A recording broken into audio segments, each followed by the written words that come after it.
হরে কৃষ্ণ কৃষ্ণ কৃষ্ণ হরে হরে, হরে রাম রাম রাম হরে হরে। পিতায় গৌর সীতানাথ প্রেমানন্দে হরি হরি বল। আজ আমরা বাৎসরিক উৎসবকে কেন্দ্র করে এই ভাগবত পাঠে আস্বাদনে ব্রতী হয়েছি। এবারটা নিয়ে ৩য় বৎসর হচ্ছে নাকি, যার উদ্দেশ্যে ভাগবত পাঠ 5 বছর, আচ্ছা ৫ম বর্ষে পদার্পণ করেছে। আমাদের কলিযুগে বর্তমানে নিখিল শাস্ত্রের যে নির্যাস, দলিল, প্রামাণ্য, কলিযুগের মানুষের দিক যে নির্ণয় করা হচ্ছে, আমাদের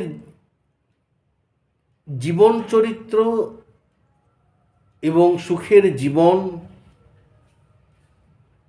কোন পথে চলা উচিত, কোথায় যাওয়া উচিত, কার নির্দেশে চলা উচিত, কাকে মানা উচিত, কে আমাদের কর্ণধার, কে আমাদের উদ্ধার করবে, এই সমস্ত কিছুর যে একদম সকল শাস্ত্রের যে পূর্ণ সিদ্ধান্ত, যে গ্রন্থটি, তার নাম চৈতন্য চরিতামৃত। এবার আশ্চর্যের কথা, কিন্তু বর্তমান যুগে যারা চৈতন্য চরিতামৃতকে নিয়ে রিসার্চ করছেন, যারা থিসিস করছেন, বই চৈতন্য চরিতামৃত অনেকে বার করছে তো, বেণীমাধবশীল, গোরক্ষপুর ইত্যাদি ইত্যাদি। তো ওগুলো যখন পড়া হয়, বিভিন্ন জনা গ্রন্থকে প্রকাশ করছে, তারা বিভিন্ন থিসিস তাদের মতন করে সংগ্রহ করে প্রথমেই ছেপে দিচ্ছে, এবং আমাদের পরবর্তীকালে যত মহাজনীগণ যারা সিদ্ধান্ত নির্ণয় করছেন, সেই ক্ষেত্রে আমাদের বর্তমান যুগে গৌড়ী বৈষ্ণব ভাবনায়, ধারায় চৈতন্য চরিতামৃত হচ্ছে বৈষ্ণব জীবনীর দলিল। এবং খুব সত্যি কথা, চৈতন্য ভাগবত হচ্ছে মহাপ্রভুর জীবনী তথ্য, অর্থাৎ তিনি কোথায় কিল্লা করেছেন, কেমনভাবে করেছেন গৌরাঙ্গ সুন্দর, এর উপরে অপূর্ব সুন্দর বর্ণন চৈতন্য ভাগবতে রয়েছে। জীবনীকার মহাপ্রভুর তো দুটো দিক, একটা তথ্য, একটা তত্ত্ব। এই তথ্যগত দিকটা হচ্ছে চৈতন্য ভাগবত, মানে লীলাময় গ্রন্থ। কারণ চৈতন্য ভাগবত যিনি রচনা করেছেন তিনি স্বয়ং বেদব্যাস। আমরা বলো বেদব্যাস কোত্থেকে এলো, তিনি তো শ্রীমদ্ ভাগবত রচনা করেছেন। এটা খুব স্বাভাবিক প্রশ্ন, সত্য প্রশ্ন, ঠিকই প্রশ্ন, কিন্তু কথা আছে। কবিরাজ গোস্বামীপাদ কলম দিচ্ছেন চৈতন্য চরিতামৃতের আগে চৈতন্য ভাগবত, বললেন চৈতন্য লীলার ব্যাস বৃন্দাবন দাস, তাহারও চরণবন্দী মই তার দাস। যিনি বেদব্যাস তিনি বৃন্দাবন দাস ঠাকুর। বোঝা গেল? মানে দাপর যুগে, মহাভারতের যুগে যিনি বেদব্যাস, যেমন কৃষ্ণ গৌর হয়েছেন না, বোঝা গেল? বলরাম যেমন নিতাই হয়েছে, হনুমান যেমন মুরারিগুপ্ত হয়েছেন, ভাগ আছে না সব, তেমনি বেদব্যাস তিনি হয়েছেন বৃন্দাবন দাস ঠাকুর। অতএব শ্রীমদ্ ভাগবত বেদব্যাস, আর সেই শ্রীমদ্ ভাগবতের প্রাণপুরুষ শ্রীকৃষ্ণ যখন শ্রীকৃষ্ণ চৈতন্য রূপে প্রকটিত হলেন, সেই চৈতন্যময় যে ভাগবত, তার রচয়িতা হলেন পরবর্তীকালে যিনি বৃন্দাবন দাস ঠাকুর হয়েছেন, অর্থাৎ বেদব্যাস। সেই বেদব্যাসী হলেন বৃন্দাবন দাস। এই জন্য প্রচুর গ্রন্থ ঘাটতে হয়, মানে মাথা খারাপ হয়ে যাবে, এত এত তত্ত্ব, এত কথা রয়েছে। এবার কথা হচ্ছে আমাদের নিখিল শাস্ত্র, নিখিল গ্রন্থ, বেদ, বেদান্ত, উপনিষদ, পুরাণ আদি, বাপ রে বাপ, মাথা খারাপ হয়ে যায়। বেদেরই 4টে ভাগ, ঋক, সাম, যজু, অথর্ব, তারপর পুরাণ আদি রয়েছে। এখন অত কিছু তো সম্ভব নয় পড়া, ভ্রমাবহই ভ্রম সৃষ্টি হবে। তখন বেদব্যাসকে ভগবান কৃপা করলেন, করুণা করলেন, শক্তি প্রদান করলেন। দেবর্ষিবাদ নারদ ভগবানেরই এক স্বরূপ, তিনি এসে তাকে চতুর্মুখী ভাগবত প্রদান করে এটাকে আরও বড় করতে বললেন। তিনি ধ্যানস্থ হয়ে ভগবত কৃপাতে যা যা তিনি পেলেন সেটাই গ্রন্থ আকারে প্রকাশিত হলো, তার নাম হলো শ্রীমদ্ ভাগবত। ওই জন্য কলিযুগেতে শ্রীমদ্ ভাগবত সবাইকে আশ্রয় করতে হয়। কেন না, ছিল সুত গোস্বামী পাদ বলছেন, দুটো আছে, সুখদেব গোস্বামী, সুত গোস্বামী, অনেক ভাগ আছে তো। সুত গোস্বামী পাদ বলছেন যে কালো ব্যালো মুখগ্রাস ত্রাস নিরনাশ হেতবে শ্রীমদ্ ভাগবতং শাস্ত্রং কলু কিরণ ভাষিত। এটা বলে দিল, এটা শ্রীমদ্ ভাগবত ছিল। শোনো, আমি বলছি না, শাস্ত্র বলছে। শাস্ত্র সবাইকেই মানতে হবে। শাস্ত্র মানে আইন। আমি ইন্ডিয়ায় থাকি, ইন্ডিয়ার একটা আইন আছে, সেটা সবাইকেই মানতে হবে, তাই না? সবাইকে। হ্যাঁ, কার ক্ষমতা বেশি, কে কী করলো সেটা পরে কথা। আইন জজ সাহেবকে মানতে হবে। তাকে যদি কিছু বলতে হয়, বলবে দেখো তোমরা পার্লামেন্টে একটা নতুন আইন পাস করে আমার কাছে আসবে, তবে আমি বলবো। তার আগে ওনার ক্ষমতা নেই, তাই না? পারে ওনার নামে কেস হয়ে যাবে, ওনার নামে বিশাল হইচই লেগে যাবে। এটা নিয়ম। আমি যে দেশে থাকবো সেই দেশের আইন। আমি শাক্ত, শাক্তের আইন আছে। আমি শৈব, শৈবের আইন মানে শাস্ত্র আছে। আমি বৈষ্ণব, বৈষ্ণবের আইন আছে। হ্যাঁ, মানে শাস্ত্র, শ্বাস ধাতুর সঙ্গে স্ট্রং প্রত্যয় করে শাস্ত্র, যা আমাদের শাসন করে কোনটা করা উচিত, কোনটা করা উচিত নয়, এর নাম শাস্ত্র। শাস্ত্র সবাইকে মানতে হবে। ভগবান শ্রীকৃষ্ণ গীতায় বলেন, ইয় শাস্ত্র বিধিন উৎসৃজ্য কাম কারতঃ। যে শাস্ত্র না মেনে কোনো কাজ করবে, সে না ইহলোকে সুখী হবে, না পরকালে বা পরলোকে সুখী হবে। প্রতিটা মানুষকে ভগবানকেও শাস্ত্র মানতে হবে। ভগবান নিজেই যদিও শাস্ত্র, তথাপি তিনি শাস্ত্র মানতেন, কৃষ্ণ মানতেন, গৌরহরি মেনেছেন, রামচন্দ্র মেনেছেন।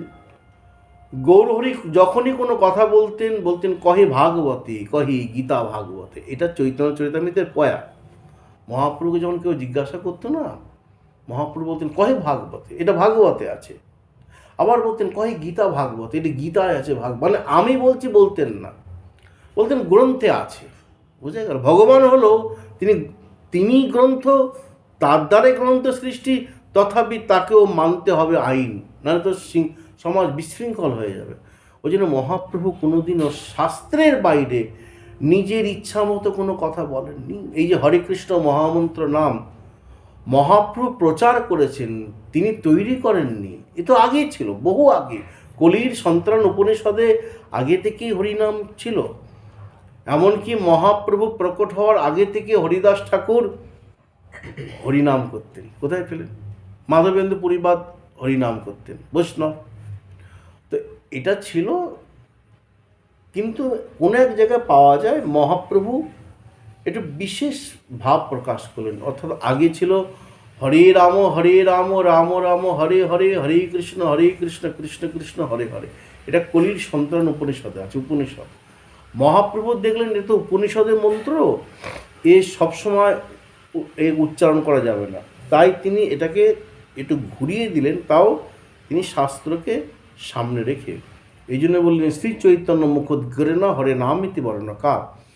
তখন তিনি বললেন হরে কৃষ্ণ কৃষ্ণ কৃষ্ণ হরে হরে, হরে রাম রাম রাম হরে হরে। এটা চৈতন্য ভাগবতে বললেন। আপনে শ্রী প্রভু করেন উপদেশ, কৃষ্ণ নাম মহামন্ত্র শুনো বিশেষ। হরে কৃষ্ণ কৃষ্ণ কৃষ্ণ হরে হরে, হরে রাম রাম রাম হরে হরে। 10-5 মিলি নিজ দুয়ারে বসিয়া, কীর্তন করহ সবে হাতে তালি দিয়া। ইহাতেই সর্বসিদ্ধ হইবে সবাকার, সর্বক্ষণ বলইতে বিধি নাহিয়া। খাইতে শুইতে যথা তথা নাম লয়, দেশ কাল নিয়ম নাই সর্বসিদ্ধ। ব্ল্যাঙ্ক চেক, সর্বসিদ্ধি মানে ব্ল্যাঙ্ক চেক। মানে আমি যদি সংসারী হই, আমার সংসার জীবনে যা যা দরকার ভগবানকে তাই নাম করতে বলে, সেটা ভগবান পূরণ করাবেন। এবং অবশেষে বললেন সর্বসিদ্ধিটা কি? নরোত্তম দাস ঠাকুর বললেন কৃষ্ণ, তীর্থযাত্রা পরিশ্রম, সকলই মনের ভ্রম, সর্বসিদ্ধি গোবিন্দ চরণ। এই যে ভগবানের চরণ, অন্তিম সময় থেকে প্রত্যেকে বলে ভগবান এবার নিয়ে নাও, তাই না? এমন একটা দিন আসে না, আমার দেখা 99% লোক, আমার দেখা মানে আমার সঙ্গে যাদের বয়স্ক দেখা হয়েছে, সেখানে 99% লোক, 1% আমার এই মুহূর্তে বুঝতে পারছি না, 99% লোকের একই কথা, বাবা একটু গোসাই একটু ঠাকুরকে জানান যেন ভালাই ভালা যাইতে পারি। একটা এজের পর, একটা বয়সের পর, যখন বিছানায় শয্যাশায়ী, যেন ভগবানের কাছে যেতে পারি, তখন কিন্তু এগুলো আমি শুনেছি বেশিরভাগ, যারা ভগবানকে একটু ভালোবাসে বা মানে। তো একটা সময় পর এই যে ভগবানের কাছে আমাদের তখন এই জন্য ভগবানকেও তিনি পাইয়ে দিতে পারেন। এই জন্য বলছেন হরে কৃষ্ণ নাম জপয় বিরাম, যতদিন দেহেতে আছে গো পরাণ। যতক্ষণ তুমি চোখ খুলে দেখছো, নিঃশ্বাস নিচ্ছ, যখনই সুযোগ পাবে হরিনাম করবে, তাতে কি হবে? দিন মহেন্দ্র বলে পাইবে সুফল, অন্তে পাইবে জীবন চরণ। মানে তোমার জীবনে সব সুফল হবে। তুমি যদি প্রতিদিন হরিনাম করে যাও না, প্রতিদিন করতে করতে তুমি কিছু চাইতে হবে না, বলতে হবে না, তুমি রেগুলারিটি মেনটেন্স করে যাও। একটা গাছে রেগুলার জল দিতে দেখবে একদিন বিরাট আকার ধারণ হবে। একটু মেনটেন্স করা, একটু দেখা, মানে নষ্ট করে ফেলছে কিনা কেউ, এগুলো একটু। তেমনি ভগবানকে একটু ডেকে যাও, এভরিডে ডেকে যাও। এই ভুলটা আমাদের করলে হবে না। আজকে সকালে আম গাছের চারা বুনে বিকালবেলা ঝুড়ি পাতলাম, গিয়ে ভাবলাম বিকালে গিয়ে কত, হ্যাঁ তুলে নাও, তুলসী ভালো করে শোনো। বিকালে গিয়ে যদি আমি ঝুড়ি পাতি তো হবে? এটা সময় দিতে হবে। 100% গ্যারান্টি, 100% গ্যারান্টি তোমার জীবনে সুফলা। যে কোনো মন্ত্র, একটা কেউ না এমনি কোনো কথা বারবার বলতে বলতে সেটা অনুসারে ভুলে যায়। আর ভগবানের নাম সিদ্ধ মন্ত্র রেগুলার বলতে বলতে বলতে বলতে, মানে এটা তো ঘরোয়া। আমার জীবনে আমি ওই বললাম বিনোদ বাবা, বিনোদ বাবা এখন বিশ্বে শিবাশিসাদির সঙ্গে আমি কথা বলে দিয়েছি, নাহলে এমনি ঢুকতে পারবে না। বিশাল মাপের লোক, উনি একজন নিষ্কিঞ্চন সাধু। যেমন প্রেমানন্দজি আছে না, প্রেমানন্দজিও যার কাছে যায়। এখন ভারতবর্ষের মধ্যে ওনাকে সবাই টপে রেখেছে। এবং খুব, তোমার ছবি দেখালাম তো, এবং আমার সঙ্গে প্রচুর ছবি দেখিয়ে দেবো, কিন্তু কেন আমার সঙ্গে ছবি তাও বলে দেবো। এবং শিবাশিসাদিকে আমি নিজে নিয়ে গিয়ে আমি বলে দিচ্ছি, কাকু এটা শিবাশিসাদি। কি খুশি হয়ে গেছে শিবাশিসাদি। ওখানে ঢুকতে পারবে না এরিয়ার মধ্যে। কেন্দ্রীয় মন্ত্রী যত আছে মোবাইল চেক করে নাও, সব ওনার কাছে যায়। যোগী ওনার কাছে গিয়ে বসে, মোবাইল চেক করে দেখো, যদি না দেখায় যোগী কে নেই। হেমা মালিনী থেকে আরম্ভ করে সিনেমার সব গায়ক গায়িকা সব যায় ওনার কাছে, এত ফেমাস উনি। আমি বলছি কেন বলছি, এমনি বলছি না। তো উনি একজন বড় সরকারি অফিসার ছিলেন, কিন্তু হেলথের বড় অফিসার ছিলেন। উনি দিব্যি সংসার জীবন যেমন করে বিয়ে শাদি করে কাটাতে পারতেন। ওনার নিজের ভাইপো আমার শিষ্য, ওনার ভাগনা আমার কাছে আসে, ওনার বাড়ি সব হাই র্যাঙ্কের পরিবার, কোনো সত্যি ঘটনা। কিন্তু ওনার মধ্যে একদিন হঠাৎ ভাবনা জাগলো যে আমার সংসার ভালো লাগে না, মানে বিয়ে শাদি তো করেই নি, ভালো লাগে না। উনি ঘুরে বেড়াতে করতে হবে। একদিন সব মানে চাকরি বাকরির লাটে তুলে দিয়ে বৃন্দাবন চলে গেছে। কারণ বৃন্দাবনে গিয়ে ঘুরতে ঘুরতে আমার ঠাকুর দাদা প্রভু, মানে আমার বাবার বাবা, ব্লাড, এগুলো শোনো, বাস্তব কথা বলছি, কথা প্রসঙ্গে এসে গেল, কিন্তু এর মধ্যে যুক্তি আছে। তো উনি সেখানেও, আমার ঠাকুর দাদাপু একটা বিরাট উচ্চ মনের সিদ্ধ মহাত্মা, সবাই যারা এই জগতে সব চেনে, যেই হোক না কেন, ভগবানের সঙ্গে যারা যুক্ত, শাক্ত শৈব সৌর যারা, আমার দাদুকে চেনে, এটা বাস্তব। তো শিবাশিসাদের ভালো করে জানি। আর দেখো না, এই পাঠের মাঝে বলি যারা গেছে শুনেছো। আচ্ছা, আমি দাদু গল্প করতে বসিনি, কথা প্রসঙ্গ এসে গেছে, কারণ আমার দরকারও নেই। কিন্তু উপকারী কথা। তা উনি গেলেন, দেখো কীরকম। তো আমার ঠাকুর দাদাবাবুর কাছে বলল যে থাকো, বলেছে, হ্যাঁ, আর যেতে বলে না। উনি প্যান্ট ট্যান্ট পরে গেছে, লুঙ্গি নিয়ে গেছে ব্যাগের মধ্যে পরে। এখন বৃন্দাবনে লুঙ্গি টুঙ্গি পরা যায় না, লুঙ্গি আর বার করেনি, বুঝেছো? উনি নিজে বলছেন, সব বসে আছে সাধুরা, তো সত্য কথাই বলছে। এখন বাবা কাছে অনেক যাচ্ছে, ভিড়, হ্যাঁ, আমার ঠাকুরদাকে দেখতে খুব ভিড় হতো, হাজার হাজার লোক, সেই মন্দির মন্দির সব যেত, হ্যাঁ। ওগুলো বলতেও কেমন লাগে, যাই হোক, কিন্তু ঘটনা সত্য। নবদ্বীপে গেলে বুঝতে পারবে, যাকে জিজ্ঞেস করে সে বলে দেবে। তো এবার উনি গেছেন ওখানে, বলে তুমি এখানে থাকো, আর কিছু বলেনি। এবার আর আসতে বলেনি, উনি আর আসেননি, বুঝে গেল। ঘুরতে ঘুরতে গেছে, ওনাকে দর্শন করেছে যে বাবাই হোক, তো ওনাকে বলছে তুমি এখানে থাকো। এবার বলেছে থাকো, এবার তো বলতে হবে যে বাবা এবার যাবো। উনিও বলেননি আর উনিও বলেননি, সেই যে রয়ে গেছেন আজ বিনোদ বাবা হয়ে গেছে, বিশ্ব বলেন। পাঠটা হয়ে যাক মা, এগুলো এগুলো কত উপকারী কথা, শোনো। বিশ্ববরেণ্য হয়ে গেছে, বিরাট ত্যাগ তপস্যা, মানে এত কঠিন ভজন করে না। ভোরবেলায় যত শীতই হোক, 4টের মধ্যে উঠে স্নান টান করে বসে যাবে, 3টের আগে উনি উঠবেন না, হ্যাঁ। এবার বলছি তো, উনি বর্তমান যুগে 100 কোটি টাকা কোনো ব্যাপারই না। এই আমার সামনে ডিক্লেয়ার, আমার দাদুর মন্দির নবদ্বীপে হচ্ছে, গেলে দেখতে হয়, সবাই যায়, উনি ডিক্লেয়ার করেছে, এরকম ব্যাপার। কিন্তু উনি খুব সিম্পল থাকে, এইটুকুনি কাপড় পরে। আমি ভাবলাম যে ইনি কী করে, হ্যাঁ, এত টাকা করতে গেছে। সারা তুমি যাও ওই ইয়েতে আমেরিকাতে ওনাকে কি অনার দিয়েছে, হ্যাঁ, কিন্তু উনি যায়নি, উনি যায় না। আমেরিকা সব জাপান টাপান সব জায়গাতে ওনার কাছে আসে, মানে যত ভালো পৃথিবীতে সব জায়গাতেই কিছু না কেউ, লন্ডন টন্ডন তো খুব আসে, আমি নিজে দেখেছি, সবাই যায়। তো কি ব্যাপার, হ্যাঁ, আমার কাছে তো কেউ আসে না, তাই না? কী করে, টুকটাক করে না, এটা তো ব্যাপারটা ভাবতে হবে।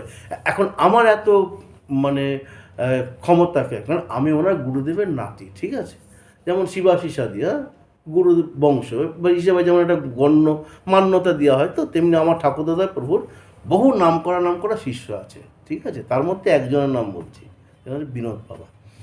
তো খুবই ফেমাস। তো উনি সে অনলি ওয়ান, আর কিচ্ছু আমি দেখিনি, আমি রীতিমতো ফলো করেছি, এবং উনি জানেও না, ওনার তো জানার কথা না। উনি ওনার মতন ছোট্ট একটা ঘর, মানে বুঝতে থাকতেও ইচ্ছা হবে না।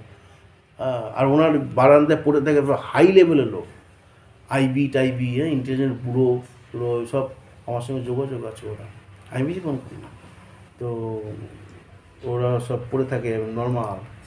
তো আমি দেখলাম এই যে হরিনাম, হরে কৃষ্ণ হরে, এগুলো কেউ ভাবে গাল গপ্প। আমি আমার জীবনে দেখেছি তো, হরে কৃষ্ণ জপের মালা নিয়ে বসে যাবে, হরে কৃষ্ণ কৃষ্ণ কৃষ্ণ হরে হরে, হরে রাম রাম রাম হরে, এই চলছে কন্টিনিউ, আর কিচ্ছু না। একা বসে বসে, ওই যে বসে, আরে ভাবা যায় একটা জায়গায় আমরা 2 ঘন্টা পরে পা কেমন হয়ে যাবে, হ্যাঁ, পারবো না।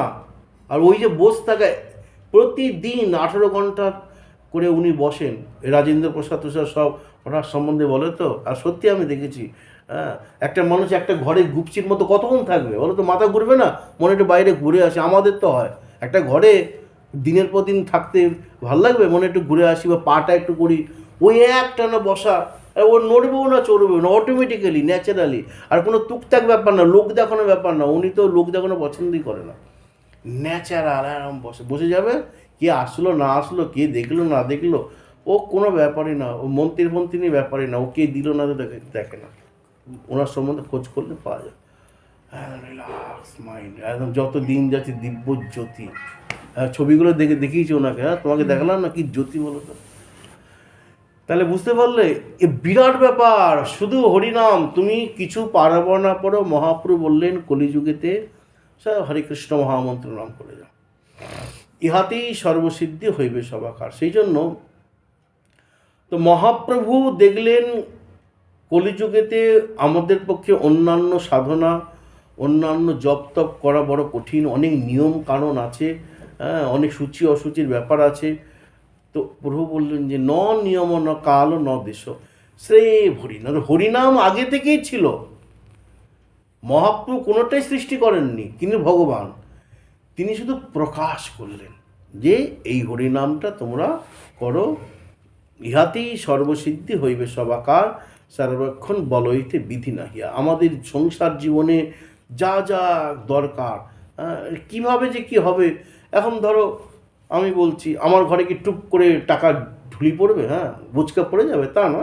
আমার জীবনে আমি দু একজনকে পরীক্ষা করে দেখেছি যে ধরো কারোর, আমার ভাষায় বোঝাচ্ছি এবং আমি পরীক্ষাও করেছি, মুদিখানার দোকান, কথায় বলছি, তো অন্য সময় হলে কি হয়, বসে আছি, একটা বা দুটো খরিদ্দার আসছে, এরকম হচ্ছে। কিন্তু যখন সেটা কন্টিনিউটি করতে আরম্ভ করলো, ও নিজেই বুঝতে পারছে না যে মানে আগে যেমন 10টা আসতো 5টা আসতো, এখন কন্টিনিউ লেগেই রয়েছে, কন্টিনিউ এরকম। আমি একজন হোমিওপ্যাথি ডাক্তারকে দেখেছি, তিনি ওই বসে থাকতো, তো উনি তো ডাক্তার মানুষ, স্বাভাবিক রুগী আসবে, এটাই ওনার জীবনের ভাবনা, তো আসে না। তো আমি ওনাকে এটা খুব সত্য কথা বললাম যে বসে বসে মালা করে দেখো তো কী হয়। ওই সময়টা বসে বসে আমরা কী করি, বসে বসে, খরিদ্দার নেই দোকানে, ও বসে বসে মোবাইল ঘাটে, তাই না।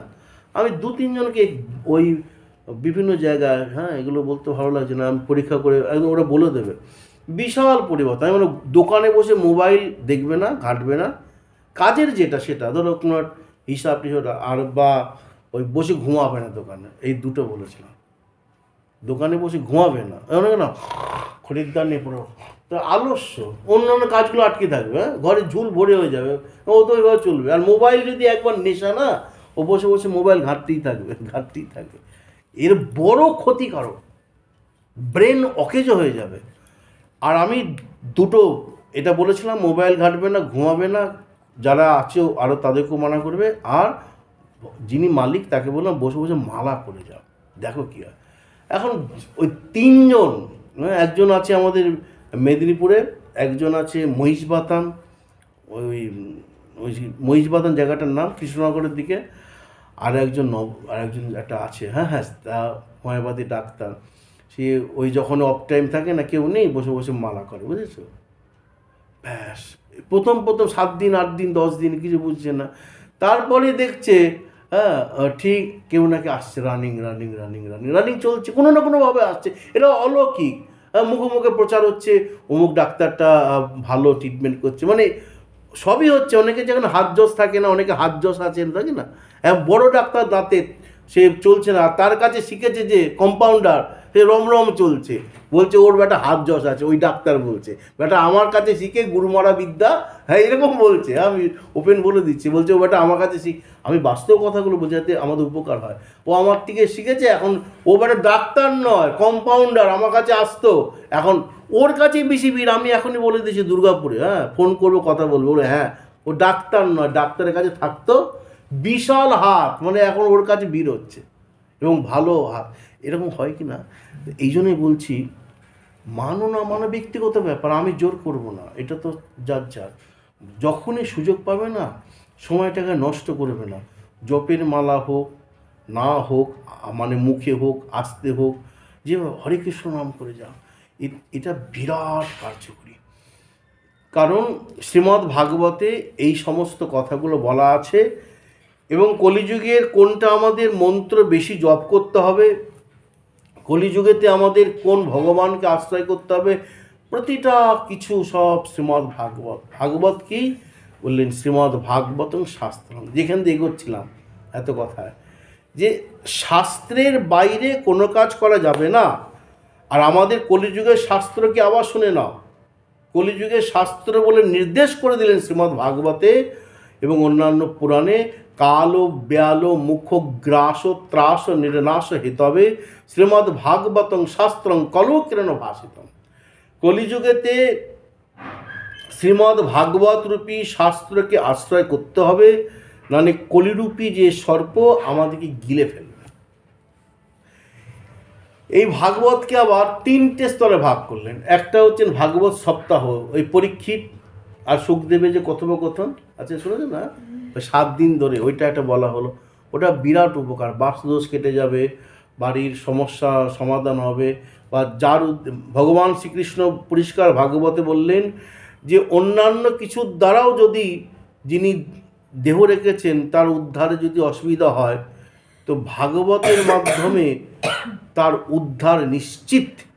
এই জন্যই তোমাদের যিনি গুরুদেব অর্থাৎ শিবাশিষাদির যে পিতা বা শিবাশিষাদি, আমি দিদি বলে আসি, ভাগবতের কথা বলেন আর কিছু হোক বা না হোক ভাগবত পাঠটা কি, এটা কৃষ্ণ বলেছেন, ভগবান শ্রীকৃষ্ণ বলেন আর কিছু হোক না হোক একং ভাগবতং গর্জতি, ভাগবত পাঠ যেখানে, ভাগবতের গর্জন যেখানে হয়, ধ্বনি যেখানে হয়, সেখানে আর কিছুর প্রয়োজন হয় না। ভগীরথ যেমন গঙ্গাকে আনয়ন করে তার পূর্বপুরুষদের উদ্ধার করেছেন, তেমনি শ্রীমদ্ ভাগবত আর একটুখানি হরিনাম, যেভাবে হোক যেই করুক, যদি একটু হরিনাম হয় আর একটু ভাগবত পাঠ হয়, তার উদ্ধার নিশ্চিত হবেই হবে।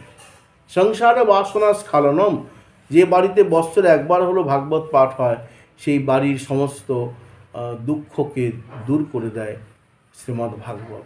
যার জন্য ধুন্ধুকারী উপাখ্যানে যখন ধুন্ধুকারী উদ্ধার হচ্ছিল না, হ্যাঁ, ওই গয়াতে পিণ্ডদান করলো, গয়াতে, তারপরে উদ্ধার হচ্ছে না, তখন ধুন্ধুকারী বলছে, ভাই গোকর্ণ, আমি এমন এক দশায় পৌঁছে গেছি, শত গয়াতে পিণ্ডদান করলেও কিছু হবে না, গয়াতে পিণ্ডদান করতে হবে, এটা আমাদের পরম্পরা, কিন্তু শুধু পিণ্ডদান করে থাকলে হবে না। তখন বলেন ভাগবত, ওই ভাগবত সপ্তাহ শোনানোর পর ধুন্ধুকারী উদ্ধার পেয়েছিল। আত্মদেব মুনি, ওই গোকর্ণ ধুন্ধুকারীর পিতা, তিনি বলছেন আমি কি করে উদ্ধার পাব? তখন বললেন, তুমি এক কাজ করো, তুমি দশম স্কন্ধ পাঠ করো। এটা শ্রীমদ্ ভাগবতের কথা। শুধুমাত্র ভাগবতের তো অনেকগুলো স্কন্ধ আছে না, দশম স্কন্ধ পাঠ করে ওই আত্মদেব মুনি উদ্ধার হয়েছেন। আবার দেখো, যখন পরীক্ষিত মহারাজ, তাকে যখন ব্রহ্মশাপ দেওয়া হলো, তিনি কী করে উদ্ধার হবেন? তিনি কিন্তু ভাগবত সপ্তাহ শ্রবণ করেই তিনি উদ্ধার পেয়েছেন, তাই না? এই জন্য ভাগবত সপ্তাহের বিরাট মাহাত্ম্য। আচ্ছা, যদি কোনো কারণবশত ভাগবত সপ্তাহে অসুবিধা হয়, অনলি দশম স্কন্ধ, ওই জন্য আমি 3টে ভাগ বললাম, আমি বানাইনি, আছে দশম স্কন্ধ, অনলি শুধু দশম স্কন্ধ, ভগবানের মুখারবিন্দ, এটা হচ্ছে দশম স্কন্ধ। একাদশ স্কন্ধ, প্রথম স্কন্ধ আছে না, দশম স্কন্ধ, ওইটা করলেও হবে। এটাও যদি অসুবিধা হয়, ওটা 3 দিন লাগে, কেউ 5 দিনে করে। এই যে আজকের পাঠ হচ্ছে, হ্যাঁ, একদিনের, 1 ঘন্টা হোক, 1.5 ঘন্টা হোক, আধ ঘন্টা হোক, ভগবানের যে কোনো কথা বা একটা ভগবানের কথামৃত, ভাগবতের শ্লোক যে কোনো একটাও যদি উচ্চারিত হয়, বললো তাতেও মঙ্গল হবে। এটা ভগবান শ্রীকৃষ্ণ বলেছেন। এবং এও বললেন, প্রতিদিন শ্রুয়তাং নিত্যং, না হলে পক্ষে পি, 15 দিনে একবার, নাহলে মাসে পি, তাহলে বর্ষে পি, মানে বছরে একবার হলেও বাড়িতে ভাগবত পাঠ দিতে হবে। আর একাদশ্যাং, একাদশীর দিন একটু হলেও ভাগবত পাঠ শুনতে হবে। একাদশীর দিন যে একটু হলেও ভাগবত পাঠ শ্রবণ করে, তস্য স্বামী অহম, তার স্বামী হব আমি। আর একাদশীর দিন যে একটুও ভাগবত পাঠ না শোনে, তস্য স্বামী সদা যমঃ, তার স্বামী হবে যম, ওই যমরাজ। যম মানে মৃত্যু সবসময় না, যম মানে যাতনা, যন্ত্রণা, দুঃখ, কষ্ট নয়, এই জীবন। যাই হোক, এই যে শ্রীমদ্ ভাগবত, একে, এই যেটার থেকে সমস্ত কিছু সৃষ্টি, এই শ্রীমদ্ ভাগবত সম্বন্ধে সনাতন গোস্বামীপাদ বলছেন, শোনো মা, সর্বশাস্ত্রাব্দি পীযুষ, সর্ববেদৈক সৎফল, সর্বসিদ্ধান্ত রত্নাঢ্য, সর্বলৌকিক দৃক্প্রদ, সর্বভাগবত প্রাণ শ্রীমদ্ ভাগবত প্রভো, কলির ধান্ত দিতাদিত্য শ্রীকৃষ্ণ পরিবর্তিত, পরমানন্দ পাঠায় প্রেম বর্ষ খরায়তে, সর্বদা সর্বশিবায় শ্রীকৃষ্ণ নমস্তুতে। বলছেন, পৃথিবীতে, ত্রিভুবনে, ত্রিলোকে, ত্রিজগতে যত যত শাস্ত্র আছে, সকল শাস্ত্রকে মন্থন করে এই শ্রীমদ্ ভাগবত রূপী শাস্ত্রের সৃষ্টি হয়েছে। অতএব পৃথিবীতে, ত্রিভুবনে, ত্রিলোকে যত শাস্ত্র আছে, সকল শাস্ত্রের সিদ্ধান্ত ভাগবতে আছে। মিলে গেল? ওই যে আলাদা করে কোথাও যাওয়ার দরকার নেই। সুখদেব গোস্বামী বলছেন, নিগম কল্পতরুর গলিত ফলম। বোঝা গেল? এটা তো আছে না, কারণ নিগম মানে কি? বেদ। বেদরূপ কল্পবৃক্ষের সুপরিপক্ক তুলতুলে মিষ্টি আমটার নামই হচ্ছে শ্রীমদ্ ভাগবত। বুঝা গেল?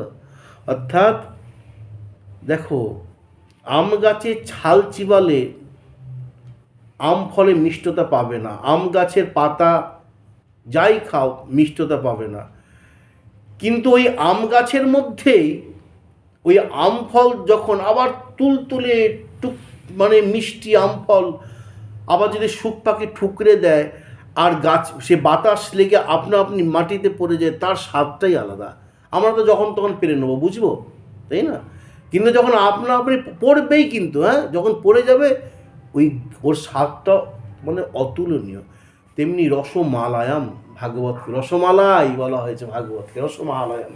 এই ভাগবতের মধ্যে কি আছে? আমরা বেদান্ত পড়লে ও বুঝবো না, নিরস লাগবে, তাই না?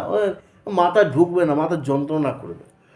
অথচ এই ভাগবত থেকে সৃষ্টি হচ্ছে, এই বেদ থেকে সৃষ্টি হচ্ছে ভাগবত। নিগম মানে বেদ, নিগম কল্পত্তরের গলিত ফলম রসমালয়। এই নিগম মানে বেদরূপ কল্পবৃক্ষের রসমালাই রূপ পরিপক্ক ফলটাই হলো শ্রীমদ্ ভাগবত। তাহলে সবই তোর মধ্যে আছে, নির্যাস, কোথাও যাওয়ার দরকার নেই। এই কথাটাই সুত গোস্বামীপাদ আবার সিদ্ধান্ত দিচ্ছেন, সর্বসিদ্ধান্ত নিষ্পন্নম সংসার ভয় নাশনম। বুঝেছো? এগুলো আমার কথা না, একদম শ্লোক, সারা বিশ্বের লোক মানবে যারা বৈষ্ণব হবে। সর্বসিদ্ধান্ত নিষ্পন্নম মানে কি? পৃথিবীতে যত সিদ্ধান্ত তোমার জানা দরকার সব কিছুর নির্যাস বা সকল সিদ্ধান্তই এই ভাগবতে তুমি পাবেই পাবে, কোথাও যাওয়ার দরকার নেই। আর একটা কথা বলে রাখি, এটা সুত গোস্বামীপাদ বলছেন, সংসার ভয় নাশনম। বুঝলে? এটাও ব্ল্যাঙ্ক চেক। আচ্ছা, আমার সংসারের অর্থের অভাবের ভয়, অশান্তির ভয়, বা ভূত পেতের ভয়, বাস্তুদোষের ভয়, মানে ভয় ভয় যাই হোক। এবার সংসার ভয় নাশনম, তোমার যত প্রকারের ভয় আছে তোমার জীবনে বা সংসারে সব দূর হয়ে যাবে ভাগবত পাঠ শ্রবণে। শ্রবণ মনের জুড়ায় ব্যথা, বুঝে বা না বুঝে কেহ, শুনিতে শুনিতে সেহ। শুনিলেই হয় হিত, হিত মানে উপকার। তুমি যদি একটুখানি শোনো তোমার উপকার হবে, আর যে সংসারে ভাগবত পাঠ হবে সেই সংসার উপকার হবে। যার পুত্র নাই পুত্র হবে, যার সন্তান নাই সন্তান হবে, যার ঘর নাই ঘর, আমি বলছি না, ভাগবতেরই কাছে, এবং যার বাহন নাই বাহন হবে। অবশেষে ভগবান বললেন, ভক্তি প্রদাদা মহম, আমি তোমাকে ভক্তি প্রদান করব, যে ভক্তিকে আশ্রয় করে তুমি আমার কাছে অনায়াসে আসতে পারবে। বুঝে গেল? এত কিছু আছে শ্রীমদ্ ভাগবতে। এই ভাগবতে বলা আছে, কৃষ্ণ বর্ণতি সকৃষ্ণং সাঙ্গ পাঙ্গাস্ত্র পার্শ্বদম। দেখো, কলিযুগে যিনি ভগবান হবেন তার গায়ের রং ফর্সা, ভিতর কালো, মুখে সদা কৃষ্ণ নাম। অর্থাৎ এই যে নবযোগীন্দ্র সংবাদে ঋষি করভাজন যে শ্লোকটি বললেন, কৃষ্ণ বর্ণতি সকৃষ্ণং, এই শ্লোকটি যদি আমরা ভাঙি বা ব্যাখ্যা করি, যে রূপটি প্রকটিত হবে সেই রূপটি হলেন গৌরাঙ্গ সুন্দর। রীতিমতো পড়ে বলছি। এবং এই কলিযুগের ভগবানকে নাম সংকীর্তন রূপ যজ্ঞের দ্বারে আরাধনা করতে হবে, অন্য কিছু দ্বারা হবে না, এই হরিনামের দ্বারা, এটাও বলে দিয়েছে। এই জন্য গৌরাঙ্গ মহাপ্রভু যে কলিযুগের ভগবান, এটা আগে থেকেই শাস্ত্রে বর্ণনা আছে, মহাভারত আদি 24টা গ্রন্থে প্রমাণ আছে। আর হরে কৃষ্ণ মহামন্ত্র নাম যে কলিযুগের একমাত্র মহামন্ত্র, এটাও আগে থেকে বলা আছে। এবার দেখো, এই সমস্ত কিছুর সার বস্তু যার মধ্যে আছে তার নাম চৈতন্য চরিতামৃত। বোঝা গেল এবার? পড়লে বোঝা যাবে, যা আছে তুমি সারা পৃথিবীতে ভাগবতে আছে। ভাগবতে যা আছে চৈতন্য ভাগবতে আছে, চৈতন্য ভাগবতে যা আছে চৈতন্য চরিতামৃতে আছে। তত্ত্ব, বুঝা গেল? ডিটেলস, দলিল যাকে বলা হয়। এইবার দেখো, এই চৈতন্য চরিতামৃতে বললেন, হে কলিযুগের মানুষ, কবিরাজ গোস্বামীপাদ তার কলমের মধ্যে শ্লোকের মধ্যে তুললেন, যদি তোমরা সংসার জীবন থেকে উত্তীর্ণ হতে চাও, কোথা থেকে আসছে বোঝা গেল? প্রমাণ দিচ্ছি আমি, যে চৈতন্য চরিতামৃত শাস্ত্র। যদি তোমরা কলিযুগের কথা বলছি কিন্তু, যদি তোমরা কলিযুগে সকল দুঃখের হাত থেকে, সকল কষ্টের হাত থেকে যদি উদ্ধার পেতে চাও, নিস্তার পেতে চাও, তাহলে তোমাকে শ্রীকৃষ্ণ চৈতন্য মহাপ্রভুর চরণকে আশ্রয় করতেই হবে, করতেই হবে, করতেই হবে। এই জন্য মহাজন বললেন, কলিঘোর তিমিরে গরাসল জগজনে, ধর্ম কর্ম গেল দূর, অসাধনে চিন্তামণি বিধি মিলায়ল আনি গোড়া বড় দয়াল ঠাকুর। এটা কলিযুগের জন্য বলা হলো। শ্রীকৃষ্ণ চৈতন্য প্রভু দয়া কর মরি, তোমা বিনা কে দয়ালু জগৎ সংসারে। অনর্পিত চরিং চিরাত করুণায় বতীর্ণ কলো, সমর্পয়িতম উন্নত উজ্জ্বল রসাংশ ভক্তি শ্রিয়ম। হরি পুরট সুন্দর দূতি কদম্ব সন্দীপিত, সদা হৃদয় স্কন্দরে স্ফুরতু বা শচীনন্দন। শচীনন্দন মানে গৌর হরি। এ কলিযুগের মানুষ, যদি সর্বসুখের সাগরে ভাসতে চাও, তাহলে তোমাকে কলিযুগেতে শ্রীকৃষ্ণ চৈতন্য মহাপ্রভুর চরণকে আশ্রয় করতেই হবে, করতেই হবে, করতেই হবে। চৈতন্য ভাগবতকে পরিষ্কার বলে দিয়েছেন, যে সংসারের প্রতিটি ছেলেকে মেয়েকে যদি পণ্ডিত অর্থাৎ বিদ্বান করতে চাও, তাহলে সেই ঘরেতে মা সরস্বতীর সঙ্গে সঙ্গে যেন গৌরাঙ্গের পূজা হয়। এটা ব্রহ্মা বলেছেন, চৈতন্য ভাগবতে আছে। বললেন কেন? বলছেন নবদ্বীপে মহাপ্রভু আবির্ভূত হবেন জেনে আগে থেকে মা সরস্বতীকে ব্রহ্মা বলেন, হে সরস্বতী, তোমার দৃষ্টিতে তোমার শক্তিতে নবদ্বীপের কেউ যেন মূর্খ না থাকে। শিশুরাও ভট্টাচার্যর সঙ্গে কক্ষা করে, বড় বড় পণ্ডিতের মুখে শুনেছি, যারা ওই বৈষ্ণব নয় কিন্তু বিশাল বিশাল পণ্ডিত, মানে বিভিন্ন জগতের, তারাও এই এটা তুলতেন। নবদ্বীপে গেলে সে বিদ্যারস পায়। আছে না কেশব কাশ্মীরি পণ্ডিত এসে পরাজিত হলেন মহাপ্রভুর কাছে, শুনেছ তো? তখন মাকে বলছেন, মা আমি তোমার বরপুত্র, আমি সর্বত্র জয়ী। এই একটা বাচ্চা ছেলে নিমাই, কত বয়স, আমার হাঁটুর থেকে কম বয়স, ও বেটা বসে আছে গঙ্গার তীরে, ওর সঙ্গে আমি শ্লোক নিয়ে আলোচনা করতে গেলাম। আমি ওকে ভাবলাম ওকে জব্দ করব, ঝড়ে যার কাছে যাই বলে নিমাই পণ্ডিতের কাছে যাও, এই দিকে ছোকরা। আর মহাপ্রভু এত বুদ্ধিমান ছিলেন, গ্রন্থে বর্ণনা আছে যে যখন তিনি যে ক্লাসে পড়তেন সেই ক্লাসেই ছাত্রদেরকে তিনি পড়াতেন। বোঝা গেল? চৈতন্য ভাগবত আছে, তার কী বিদ্যা। আর তিনি যখন টিচার হলেন, সংসার চালাতে হবে, লীলা করছেন। ওই উষা ভোরবেলা থেকে উঠে ছাত্র পড়াতেন। বললেন যেই সমস্ত ছাত্রগুলোকে উনি পড়িয়েছেন প্রত্যেকে পরবর্তীকালে বিশাল পণ্ডিত হয়ে গেছে। আমরা এখন বলি না গ্র্যাজুয়েট বা বড় অফিসার বা বড় একজন প্রফেসর বলি, তো ও মানে একটা প্রচারই হয়ে গেছে। নিমাই পণ্ডিতের কাছে যে পড়বে, তখনকার দিনে পণ্ডিত বলা হতো, তো সে পণ্ডিত হবেই হবে। কীরকম তিনি পড়াতেন। তো ওই এসে বলছে, নিমাই যার কাছেই যাই তোমার কাছেই পাঠায়। আমি ভেবেছিলাম মানে নিমাই পণ্ডিত মানে বিশাল বড় একটা, ইয়া বড় টিকি টিকি থাকবে, ন্যাড়া মাথা, ইহা মোটা চেহারা, ভুড়ি বার করা, এইদিকে একটা বাচ্চা ছেলে। আচ্ছা ঠিক আছে, যাই হোক, তুমি আর কি তা শোনো, কিছু জীবনে শিখে নাও, কাজে লাগবে, মহাপ্রভুকে বলছে। আর মহাপ্রভু তো বিনয়ের অবতার, যিনি বলেছেন না, ত্রেনাদপি শুনিছেন তরিব সহিষ্ণুনা অমানিন মানদিন কীর্তনীয় সদাহরি, যিনি সবসময় মাথা নিচু করে থাকেন।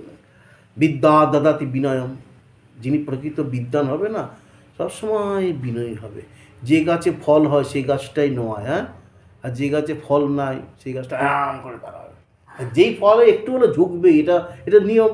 যিনি প্রকৃত বিদ্বান হবে তিনি বিনয়ী হবেই হবে। তার বলে না, অনেকে আমার পাড়ার মধ্যে কিছু হলে ওনার কাছে যায়, মানে একজন স্কুলের টিচার বলে না, এনার কাছে গেলে শান্তি একটা, আরে ওদের ধুমধাম বলে দেবে, এমন ভাষা প্রয়োগ করবে, তাই না? শিক্ষিত লোকে দেখবে ভাষা কত সুন্দর, মার্জিত ভাষা, মানে এরকম ব্যাপারটা ভরসার জায়গা থাকে। আমি এটা বহু জায়গায় দেখেছি এরকম।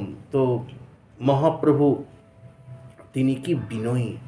আচ্ছা আপনি শোনান, আমি শুনি।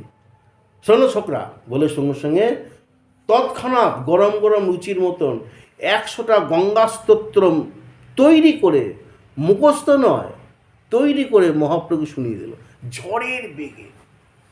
কারোর বাবার ক্ষমতা নেই ধরা, বুঝতে বুঝতে ট্রেন চলে যাবে, বন্দে ভারতের থেকে স্পিড বেশি, বুঝতে বুঝতেই বুলেট ট্রেন ফেল। কি বুঝলে ছোকরা, কিছু মাথায় ঢুকলো? জানি, সবাই তোমার কথা বললো, তে আসলাম। যাই হোক, একটু পড়াশোনা টড়াশোনা করো, এসব বলে। তো আপনি যদি একটু এরম বলতো, প্রণিপাতে না পরিপ্রশ্নে না, প্রণামপূর্বক বলতে হবে, জিজ্ঞেস করতে হবে সম্মান করে। হ্যাঁ, খুব সুন্দর, আমি তো মনটা ভরে গেল, হা হা, কত সৌভাগ্য আপনার দর্শন পেয়েছি। তবে আপনি তো আমার কাছে এসেছেন, আমার সৌভাগ্য। তো আপনি যদি আমাকে অভয় অনুমতি দেন, আমি যদি কিছু বলি আমারও তো জ্ঞান অর্জন হয়। হ্যাঁ হ্যাঁ, বলো বলো। আমার মনে হয় 5টা জায়গায় ভুল আছে। একটা জায়গায় বলছি ভবানী ভর্তু, কি বলো কি 5 জায়গায় ভুল। আচ্ছা, একটা বলে ভবানী ভর্তু, ভবানী মানে কি? ভবে স্ত্রী ভবানী, ভর্তু মানে স্বামী। তার মানে ভবে স্ত্রী, তার আবার স্বামী, তার মানে দুর্গার বা পার্বতী দুটো বর। ভবানী বললেই তো হয়ে গেল, হ্যাঁ, ভবের বউ, তাই তো। ভবানী ভর্তু, ভর্তু মানে ভর্তা বলে না, স্বামী। তার মানে শিবের বউ, তার আবার স্বামী, তার মানে শিবের বউয়ের দুটো বর হয়ে গেল। এ তো আপনি দোষ করলেন, এটা তো ঠিক নয়, বোঝা গেল তো। আরে তাও ক্রম ভুল করেছেন। এগুলো 5টা জায়গায় ওর মাথা খারাপ, অসম্ভব অসম্ভব, আমার ভুল এবং ঠিকই, কিন্তু ধরবে কি করে? ধরার তো স্কোপ নেই। ও বুঝতে বুঝতে মাথার মধ্যে শ্লোক বেরিয়ে যাবে, ধরে ফেলেছে, ব্যাস মাথা খারাপ। আর কারোর সঙ্গে কথাবার্তা নেই, সোজা ঘরের মধ্যে ঢুকে মা মা মা মা, মা সরস্বতী দেখা দিলেন। মা গো, তুমি এ কি হলো? আমি তোমার বরপুত্র, তুমি সবসময় জিহ্বার মধ্যে থাকো, মানে আমি কোথাও পরাজিত হব না, তাই না? তো আমি তো সর্বত্র জিত, এইখানে একটা সামান্য ছেলে ধরলো কি করে ভুলটা? কিন্তু ভুল তো ঠিকই ধরেছে, আমি তো বলেছি। আরে মা বলছে, আরে তুই তো আমার ছেলে, ও যে আমার স্বামী, এই চৈতন্য চৈতামৃতে আছে, ও জগৎ স্বামী। আরে আমার, আরে যেমন সূর্যের কাছে অন্ধকার পৌঁছাতে পারে না, আমি ভাবছি বেটা তুই যাচ্ছিস যার কাছে, ওখানে আমার কিচ্ছু করার নেই। আলো জ্বললে অন্ধকার এমনি পালাবে, হ্যাঁ, অন্ধকারকে দৌড়াতে হয় না, আলো জ্বললেই ওকে ছুটতেই হবে, এটা নিয়ম। তিনি ওখানে কোনো শক্তি কাজ করবে না। আমি কি করি তুই তো শুনলি না, মানে যখন হয় না সে কারো কথা শুনবে না, ধাক্কা খাবে তবে শুনবে। তো তখন বলেও লাভ নেই, তুই গেলি। শোন বাবা, তুই আমার ছেলে, ও আমার স্বামী, আর আমার ক্ষমতা নেই তার কাছে আমি তোকে শক্তি প্রয়োগ করি। তখন পরিষ্কার গ্রন্থে বর্ণনা আছে, ওই কেশব কাশ্মীরি পণ্ডিত আবার গিয়ে ক্ষমা চাইলেন, গিয়ে বললেন আমি আজ স্বীকার করলাম তুমি সাক্ষাৎ নারায়ণ।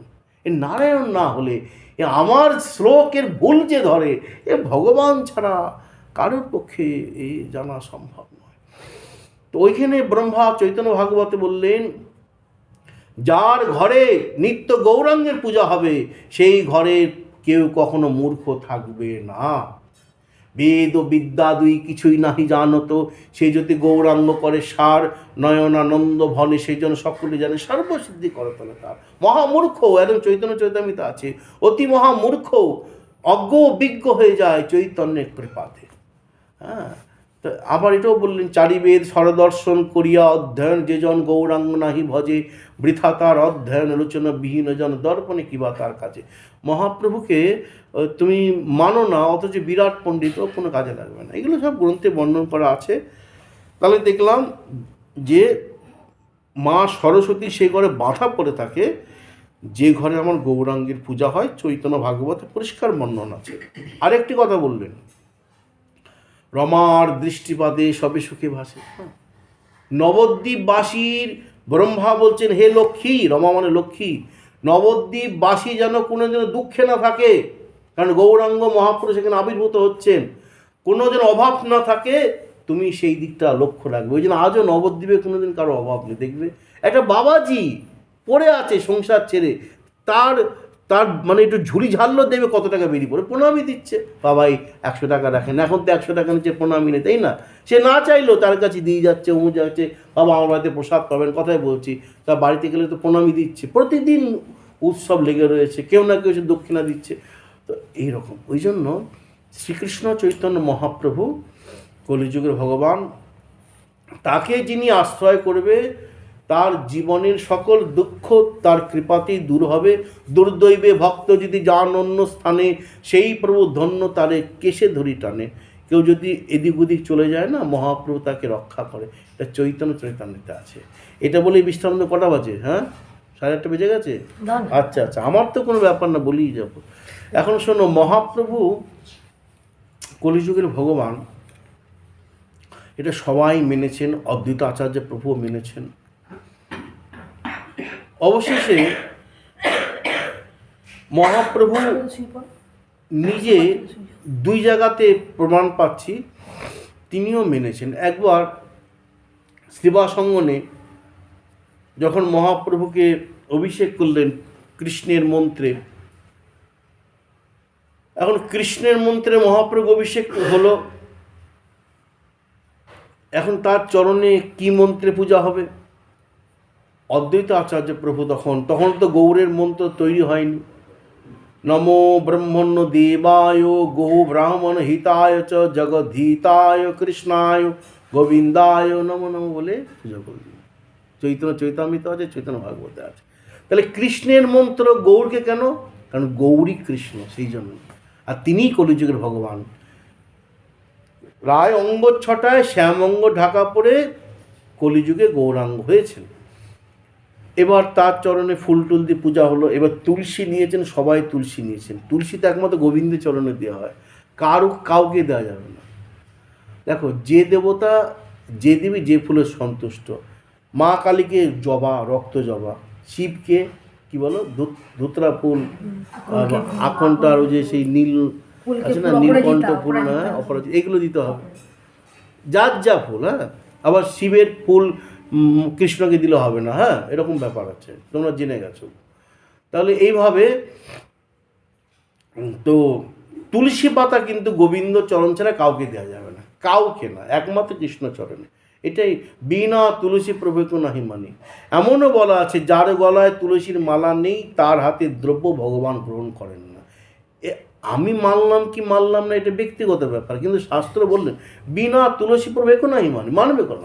যে পাত্রে তুলসী পাতা দেওয়া হবে না, আর যার গলায় তুলসীর মালা নেই, ভগবান মানে বৈষ্ণব জগতে কোনো সেবাই হবে না, এইটা একদম বলা আছে। ওই জন্য তুলসীর মালা রাখতেই হবে। সে তুমি ঠাকুর সেবা করার কালীনও করতে পারো, সবসময় রাখলে তো ভালো, নাহলে ভগবান প্রসন্ন হন। এটা তিনি কথাই দিয়ে রেখেছেন, তোমাকে ছাড়া আমার কোনো সেবা হবে না, এটা তুলসী দেবীকে বলা আছে। এই জন্য দেখবে সমগ্র বৈষ্ণবের গলায় তুলসীর মালা থাকবে।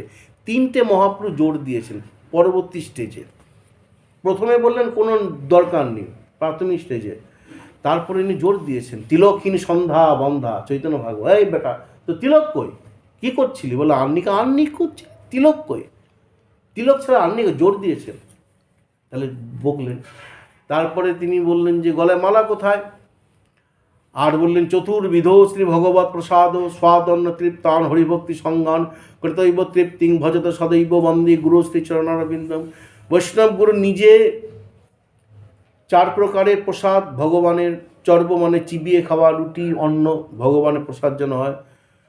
যারা ওই মিশ্রি চুষে চুষে খাচ্ছে সেটা যেন ভগবানের প্রসাদ হয়, হয়তো চাটনি চেটে চেটে খাচ্ছে সেটা যেন ভগবানের প্রসাদ হয়, দুধ পান করছে, জল পান করছে, সেটাও যেন ভগবানের প্রসাদ হয়।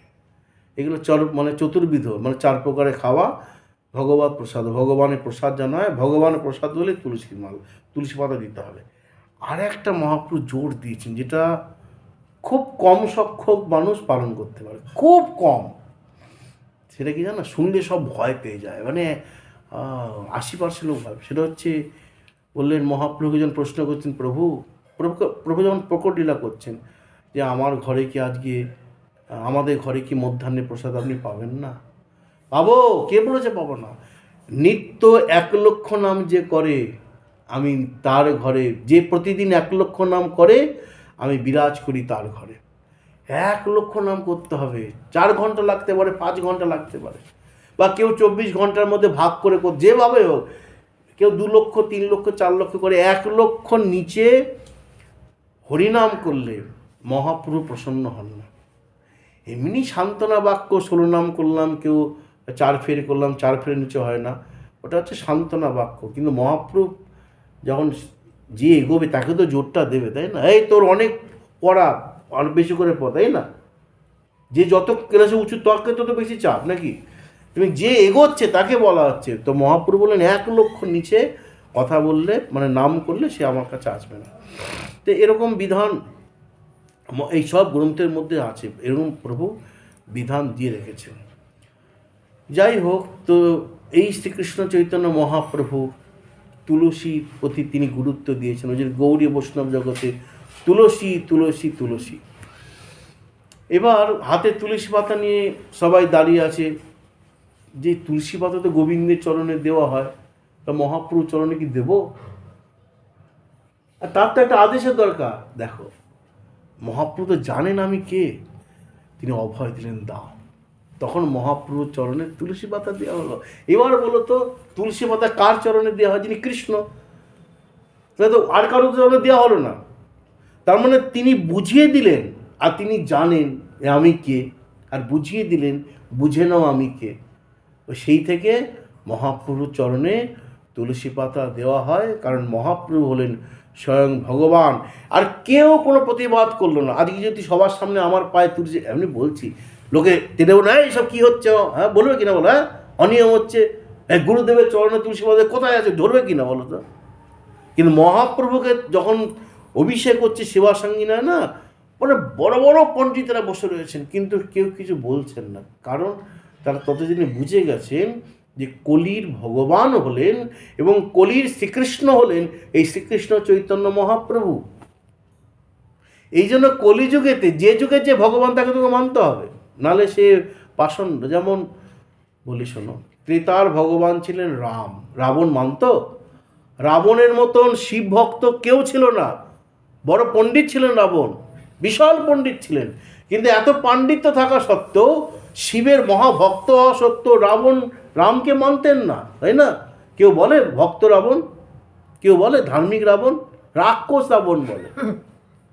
কারণ শিব পরম বৈষ্ণব ভক্ত ভগবান, তত্ত্ব সব ঠিক, কিন্তু ত্রেতার ভগবান তো রাম, তো মানতে হবে না, ছেড়ে গেলা। আবার দেখো, দাপরের ভগবান ছিলেন কৃষ্ণ, তাকে মানতেন না জরাসন্ধ। জরাসন্ধ পরম নিষ্ঠাবান ভক্ত, ব্রাহ্মণদের খুব সেবা করতেন।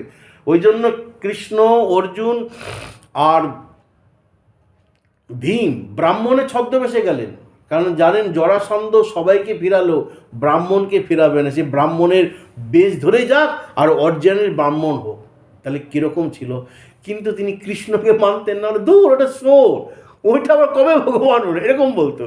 আর ওইটা আবার কবে ভগবান হলো, চোর একটা, এরকম চোর বলতো, ওটাও ভগবান, আমি মানি না। তো দেখো, জরাসন্ধ নিষ্ঠাবান, ধার্মিক, কত ভক্তি, সব ভালো, কিন্তু কৃষ্ণকে তিনি মানতেন না। কেউ বলে না ধার্মিক জরাসন্ধ। তেমনি কলিযুগের ভগবান গৌর হরি, এটা জানতেন রামকৃষ্ণদেব, তিনি শাক্ত, তথাপি তিনি নিতাই গৌরকে মানতেন।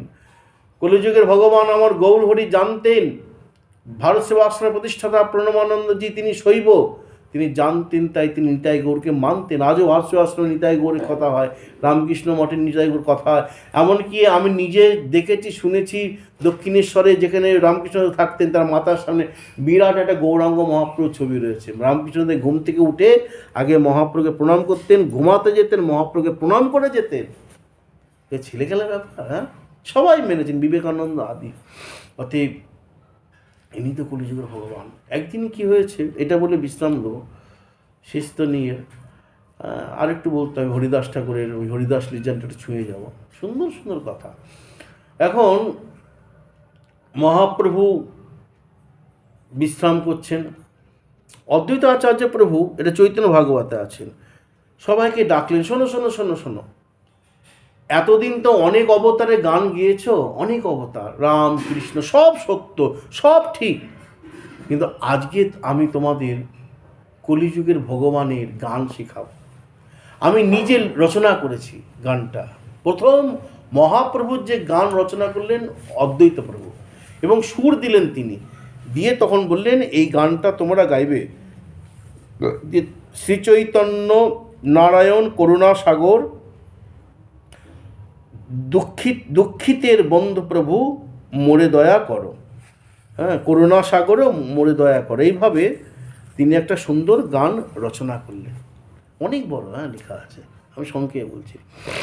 এবং সুর তাল টাল দিয়ে তারা এত ভালো লেগেছে ওই সুরটা তালটা, যে ওই গানে তারা মানে লিখনই হচ্ছে আচার্যদেবের, সুর তাল সব অদ্বৈত আচার্য প্রভু, তিনি সবাই মহামক্তের মতন কীর্তন করছে ওই গানে। হ্যাঁ, যেমন অনেক পদ আছে না, সব গায়ে নাচে, সেরকম সব আনন্দিত করছে, এত আনন্দ হচ্ছে, এত সুন্দর কীর্তনটা সব ভালো লেগেছে অদ্বৈত প্রভুর লেখা।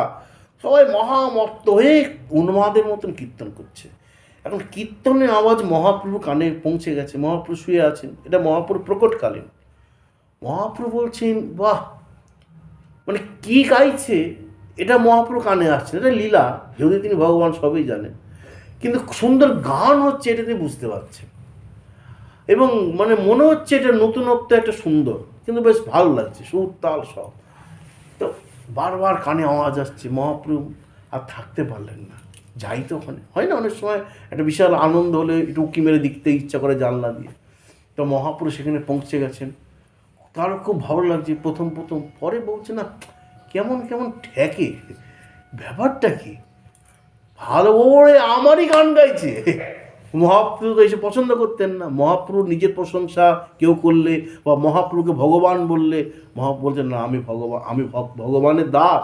মহাপ্রভু সবসময় বলতেন কৃষ্ণ তোমাদের ইচ্ছা পূরণ করো, আমি ইচ্ছা পূরণটা বলতেন না। যখন মাঝে মাঝে যেমন ছাই উড়ে গেলে আগুন দেখা যায়, মাঝে মাঝে হয়তো আবেশ এসে গেল, ভগবত আবেশ, দুটো আবেশ, ভক্ত আবেশ, ভগবত আবেশ, তখন বলেন আমি নারায়ণ, ওটা খুব কম। আর বেশিরভাগ তিনি বলতেন না না আমি ভক্ত, আমি গোবিন্দের দাস, সবার পায়ে হাত দিয়ে প্রণাম করতেন, জানো, সবার পায়ে ধুলো নিতে, সবাই রেখে যেতে তুমি ভগবান, তুমি প্রভু, তুমি কোথায়, তোমার চরণে আমার হাত দেওয়া, তুমি সবার পায়ে হাত দিতে। অদ্বৈত প্রভুর চরণ নিয়ে বুকে ঘষতো, মাথায় ঘষতো মহাপ্রভু, অদ্বৈত খেপে লাল হয়ে যেত, এইরকম বলতেন না না আমি সামান্য মানুষ, তোমরা আমাকে বেকার ভগবান বানাচ্ছ। মহাপ্রভু কোথাও বলতেন না যে আমি ভগবান। আবেশ আসলে আলাদা কথা, যেমন রামকৃষ্ণদেবের আবেশ এসে গেল আলাদা, কিন্তু ন্যাচারালি মহাপুরুষ সবসময় বলতো খবরদার আমাকে ভগবান বলবেন না। এমনও প্রমাণ আছে সারম ভট্টাচার্য ভগবানের আসনে বসিয়েছেন, ভগবানের বলে না না ওটা কৃষ্ণের আসন, আমি কেন বসবো। সারম ভট্টাচার্য তুমিই তো কৃষ্ণ, বলে না এসব কথা খবরদার বলবেন না সার্বভৌম, খবরদার নয়, ওটা কৃষ্ণের আসন, কৃষ্ণ বসবে, আমি কেন, আমাকে আলাদা আসন দাও, আলাদা থালা দাও, এইরকম তিনি মানতেন। তো এবার তিনি বলছেন এটি তো আমাকে নিয়ে গান হচ্ছে, দাঁড়া দাঁড়া দাঁড়া দাঁড়া দাঁড়া দাঁড়া দাঁড়া, তোমরা কী আরম্ভ করেছো গো? হ্যাঁ, এই গ্রন্থ আমার কাছে কিন্তু আছে সামনে, চৈতন্য ভাগবত, তোমরা কী আরম্ভ করেছো? এই আমার গান গাইছে ভগবান, মানে আমি ভগবান, এরকম গান দেখে যাও কলিযুগের ভগবান, এ কী আরম্ভ হয়েছে, এটা বন্ধ করে সব গান টান, কোথা থেকে সে আরম্ভ করেছে? হ্যাঁ, কৃষ্ণ ভগবান, রাম ভগবান, এটা ভালো মানায়, মহাদেব ভগবান, এগুলো খুব ভালো। আমাকে নিয়ে শেষ পর্যন্ত গান শুরু হয়ে গেল, এ কী আরম্ভ হয়েছে তোমাদের? মানে প্রভু তো কঠোরানি কোমলানি, যেমন কোমলের থেকে কোমল, বাহ বাহ, এরকম কোমল পাবে না, এমন কোমল মহাপ্রভু। হরিদাসকে সবাই জবন বলে দুধ ছাই করছে, মহাপ্রভু তাকে জড়িয়ে ধরছে। ওই সনাতন গোস্বামীপাদ জবনের কাছে চাকরি করেছে, দূরে সরে যাচ্ছে, মহাপ্রভু আলিঙ্গন করছে। বাসুদেবের কুষ্ঠ হয়েছে, কেউ তার কাছে যাচ্ছে না, মহাপ্রভু তাকে জড়িয়ে ধরছে, এইরকম কোমল।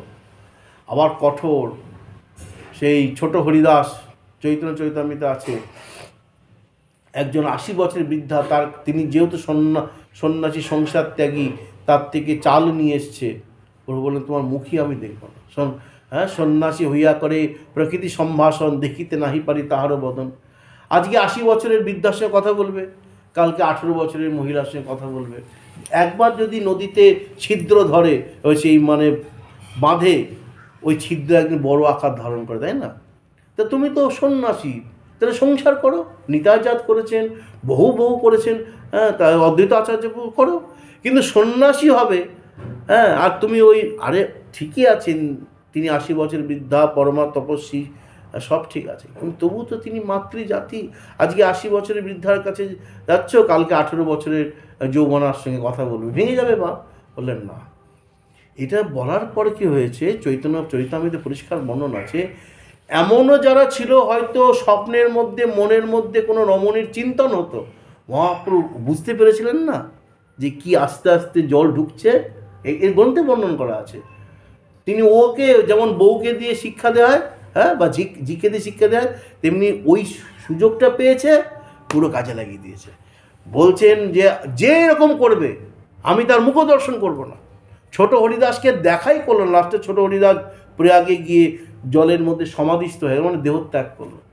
তারপর থেকে কারোর স্বপ্নেও আর মনেও কোনো নারীর চিন্তা আসতো না। আর আগে খুললাম হ্যাঁ, ওর মনে নারীর স্বপ্ন আসতো, কারোর মনে আসতো, কিন্তু মহাপ্রভু যখন দিল, আরে বাপরে কি কঠোর, আর তিনি ভগবান জানতে পেরে যাবেন আর মহাপ্রভু ত্যাগ করবে।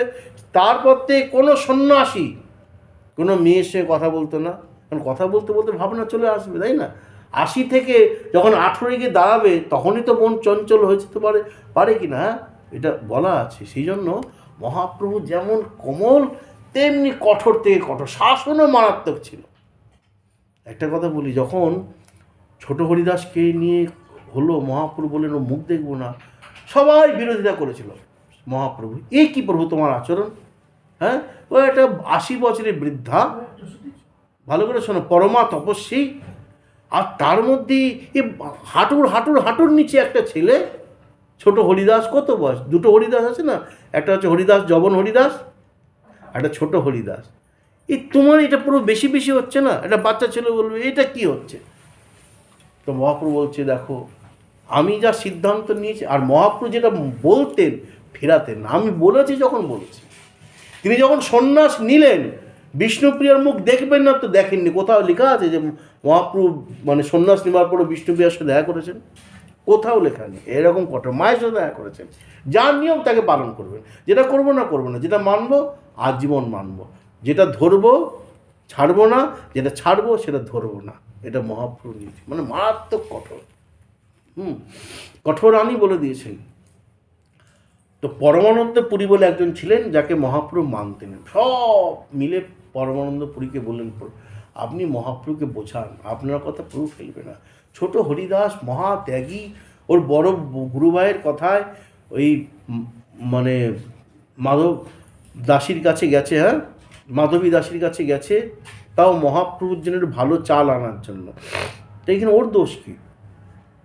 পরমানন্দপুরী মহাপ্রভুকে কথা বলো না মা, মহাপ্রভু পরমানন্দপুরী মহাপ্রভুর কাছে গিয়ে বলছেন, প্রভু ক্ষমা করে দাও, ও তো একটা বাচ্চা ছেলে, 80 বছরের বৃদ্ধা, ওতে কিছু বলেনি, শুধু বলেছে যে মহাপ্রভু আসছেন, প্রভুকে একটু ভালো চাল অন্ন ভোগ লাগাতে মন চাইছে, বড় গুরু ভাই পাঠিয়েছে, আপনি দিন, এই তো কথা, আর তো কিছু কথা বলেনি, তোকে একটু ক্ষমা করে দিন।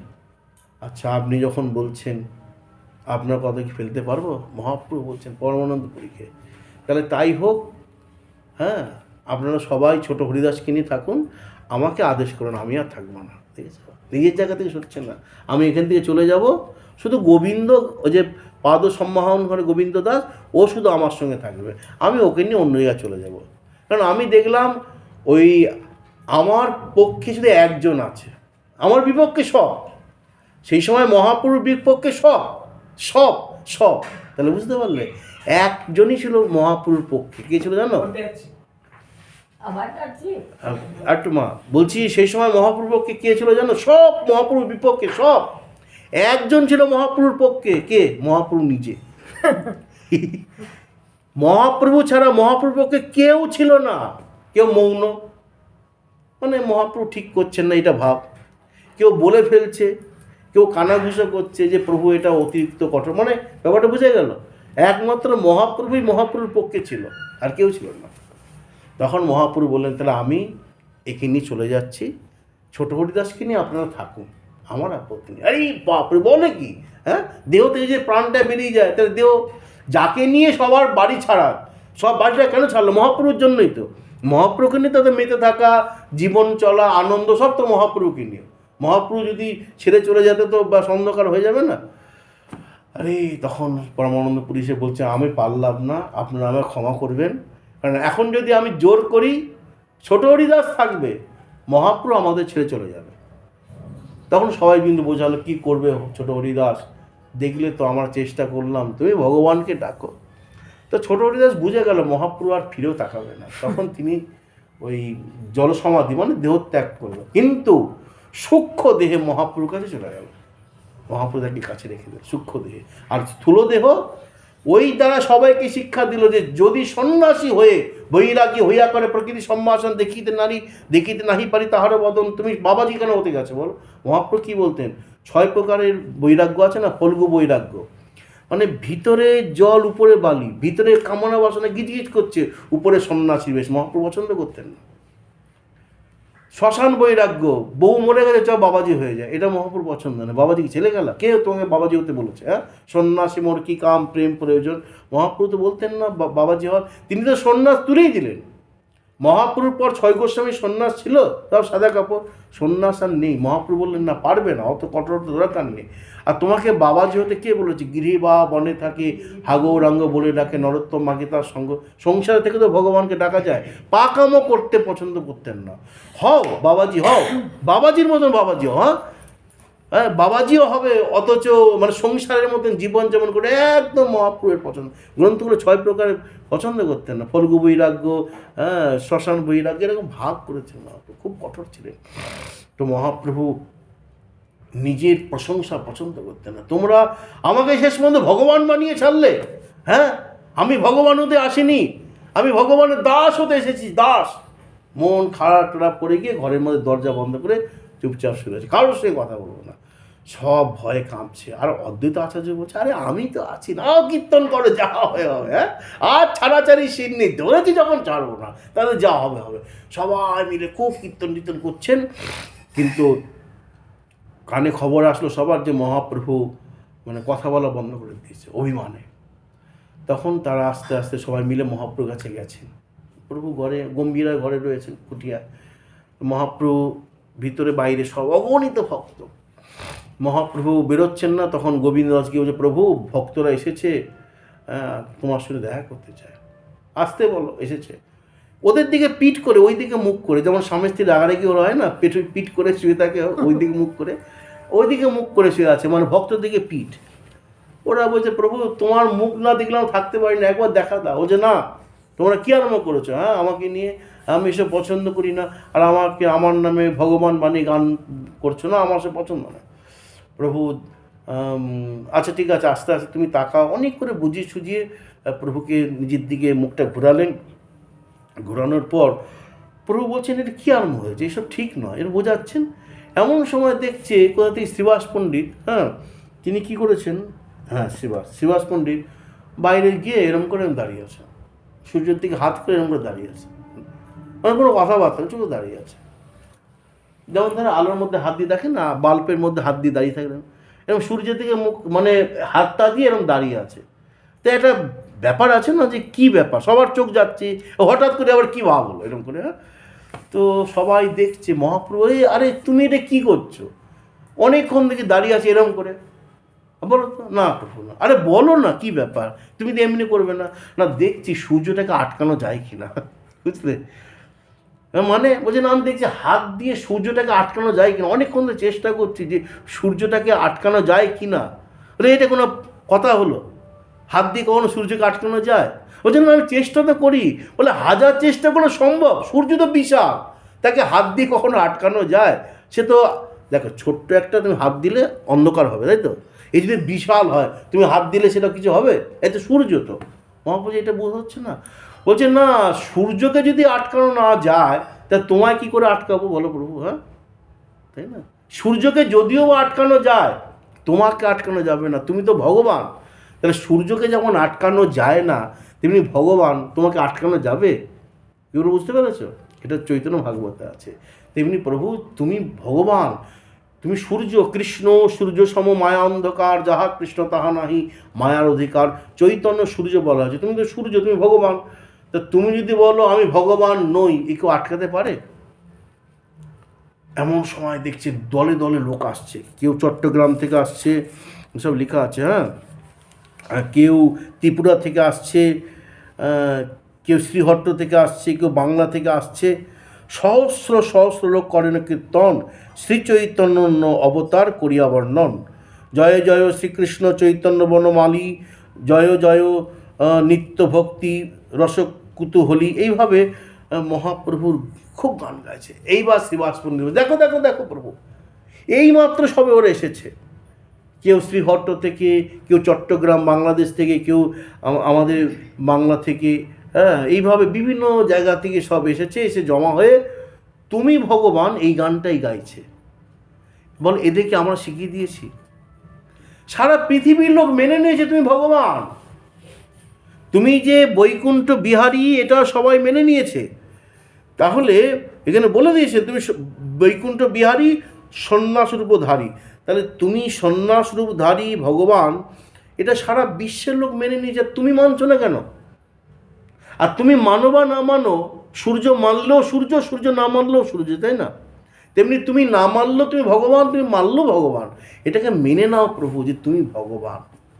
তখন মহাপ্রভু মুচকি মুচকি হাসছেন, তোমাদের পাল্লায় পড়ে আমার যে কী গতি হবে বুঝতে পারছি না। এসব তোমাদের ভাব। হ্যাঁ, প্রভু বলে নিজ শক্তি প্রকাশিয়া বলাও লোকের মুখে জানিলাম ইহা। অর্থাৎ তোমরাই এই বুদ্ধি করে চালাকির দ্বারা ওই সবার মুখে আমি ভগবান এটা প্রচার করছো, এটা আমি বুঝতে পারছি। বলছে না প্রভু, আমরা কেউ প্রচার করছি না, প্রচার হচ্ছে, এটাই সত্য। তো এইভাবে আমরা দেখলাম মহাপ্রভু হলেন কলিযুগের ভগবান। এবার বিশ্রাম, এ তো শেষ নেই। এই মহাপ্রভুর শুদ্ধ ভক্ত হরিদাস ঠাকুর, হরিদাস ঠাকুরের জন্য মহাপ্রভু কী না করেছেন। যখন হরিদাস ঠাকুরকে 22 বাজারে বেত্রাঘাত করছিল না, মহাপ্রভু চক্রে ছুটে আসছিলেন বৈকুণ্ঠ থেকে, তখনও মহাপ্রভু প্রকটলীলায় আসেননি। এমন সময় হরিদাস ঠাকুর বলছেন, প্রভু এদের ক্ষমা করে দাও, এরা অবুঝ, এরা বোঝে না। তখন সুদর্শন চক্রকে ফিরিয়ে দিল। কিন্তু যখন 22 বাজারে বেত্রাঘাত করছে হরিদাস ঠাকুরকে, যেমন গায়ের মধ্যে কম্বল চাপা দিয়ে দেয় না গায়ে আগুন লাগলে, তেমনি মহাপ্রভুকে ছুটে জড়িয়ে ফেলেছিলেন। তাই একটা চাবুকের চিহ্ন হরিদাসের গায়ে লাগেনি। মহাপ্রভু হরিদাসকে বলছেন, আচ্ছা হরিদাস, জবনের চাবুক দেখেছো তো?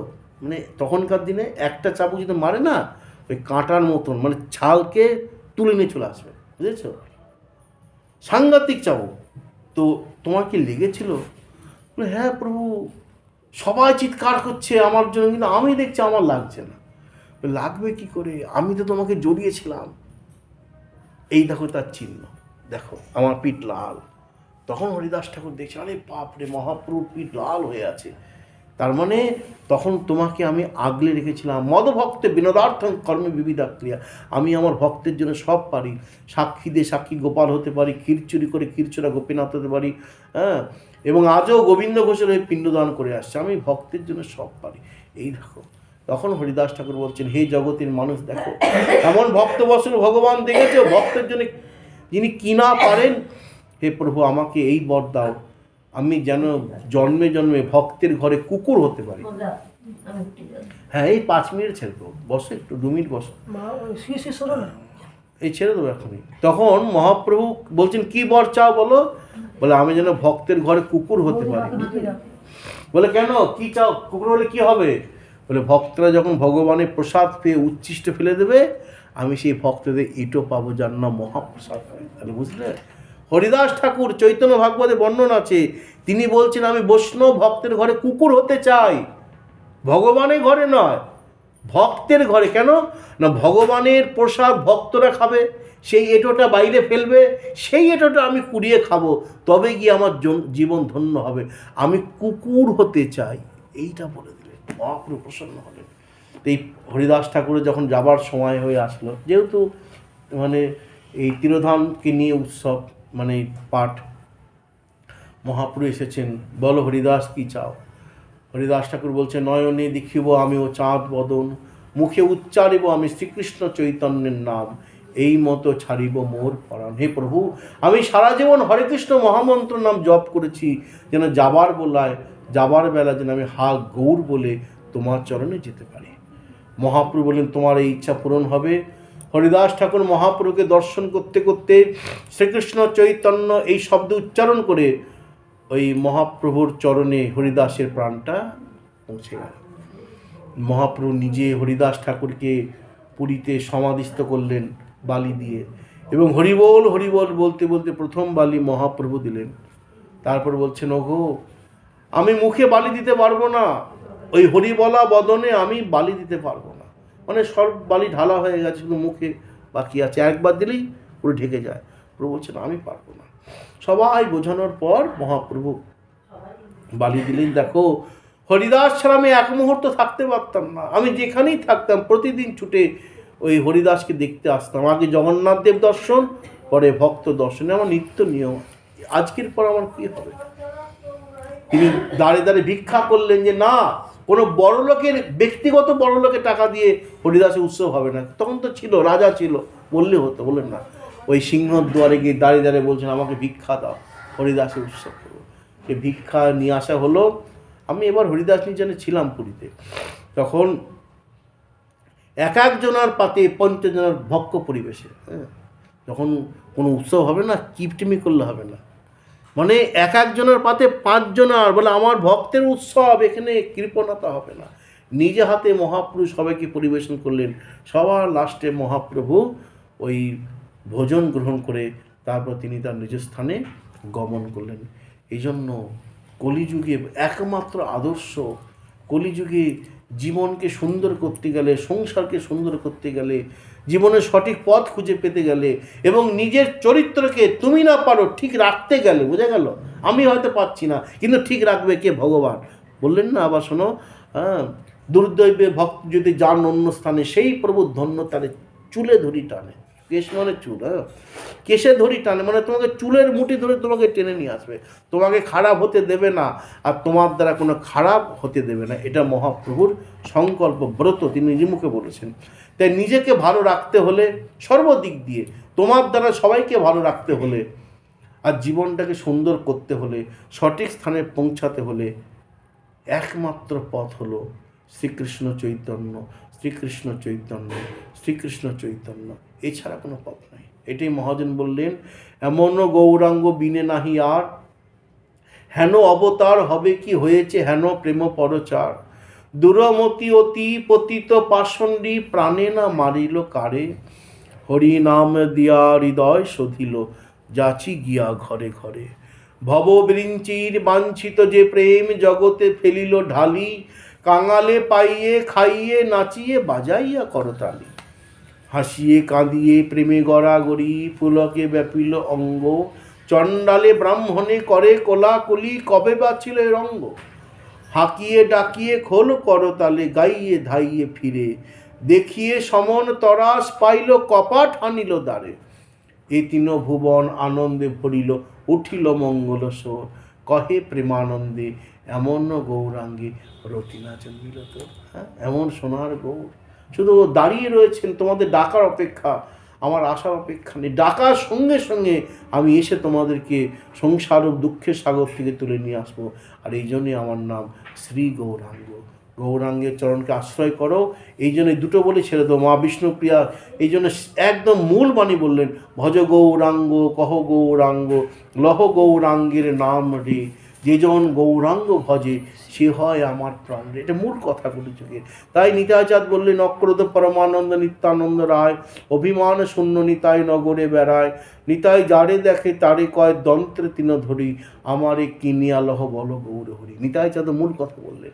আর চৈতন্য দাস বাবা আজও বিষ্ণুপ্রিয়া সেবিত বিগ্রহ নবদ্বীপে ধামেশ্বর মহাপ্রভুর পাশে যে সমাধি, যাকে সবাই মানে বৈষ্ণব জগতে, সিদ্ধ চৈতন্য দাস বাবা তিনি বললেন, যারে যার ভালো লাগে তারে বাসুক তারা গো, আমার ভালো লাগে ওগো নদীর চাঁদ গোরা গো, আমার ভজন হলো সারা, আমার সাধন হলো সারা, নদীর চাঁদের কান্ত আমি কান্ত আমার গোরা। আমি গৌর চরণে মন সঁপেছি, কারণ কলিযুগের একমাত্র ভগবান আমার শ্রী গৌর হরি। হ্যাঁ, এখানে গ্রন্থে বিশ্রাম রাখি। নিতাই গৌর সীতানাথ প্রেমানন্দে হরি। একটু হরিনাম করে বিশ্রাম। হ্যাঁ।